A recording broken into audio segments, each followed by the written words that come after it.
नमस्कार प्रेक्षकांनो, कसे आहात? मस्त ना? मस्तच राहा. तर आज आपण स्टार प्रवाह वाहिनीवर लवकरच एक नवी मालिका प्रेक्षकांच्या भेटीला घेऊन येत आहे.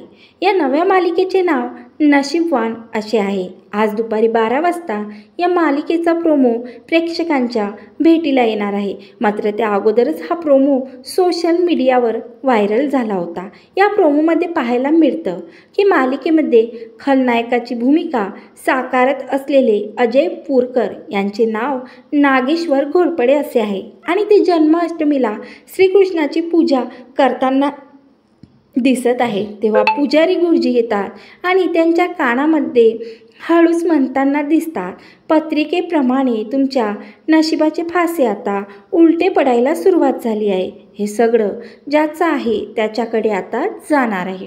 तुम्ही लवकरच रस्त्यावर येणार आहात.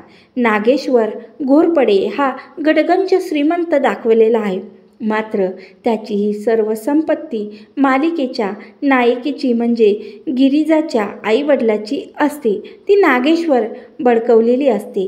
तर दुसरीकडे पाहायला मिळतं की गिरिजाची या मालिकेत नायिका आहे. एक नवा चेहरा या मालिकेतून प्रेक्षकांच्या भेटीला येत आहे. ती दारू पिलेल्या वडिलांना घेण्यासाठी दारूच्या अड्ड्यावर गेलेली दिसते. तेव्हा ती तिच्या वडिलांना घेऊन येत असताना तिचे वडील म्हणताना दिसतात की तू जा इथून, मी तुझा बाप नाही आहे, रस्त्यावरून उचलून आणलंय मी तुला. तेव्हा गिरिजा जोरात म्हणताना दिसते, मग माझे आईवडील कुठे आहेत आणि कोण आहे? खरं तर नागेश्वर घोरपडे हा खलनायकानाचे गिरिजाच्या आईवडिलांची हत्या केलेली असते आणि गिरिजाला एका दारुड्या व्यक्तीने वाढवलेलं असतं.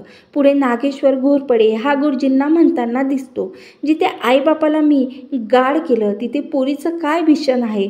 त्यामुळे आता गिरिजाला कळू शकले का की तिचे खरे आईवडील नेमके कोण आहे आणि कुठे आहे. तिच्या आईवडिलांना नागेश्वर घोरपडेने मारलं आहे. नागेश्वर घोरपडे आणि गिरिजाचं नातं काय, या सर्व प्रश्नांची उत्तरे या मालिकेच्या कथानक असणार आहे. येत्या काही दिवसातच ही मालिका स्टार प्रवाहावर प्रदर्शित होणार आहे. तर तुम्ही ही मालिका पाहण्यासाठी उत्सुक आहात का, हे कमेंट्स करून नक्की सांगा. आणि तुम्हाला हा नवीन नशीबवान मालिकेचा प्रोमो कसा वाटला हे कमेंट्स करून नक्की सांगा. व्हिडिओ आवडला असेल तर लाईक करा आणि चॅनलवरती नवीन असाल तर सबस्क्राईब करा. जय गजानन माऊली.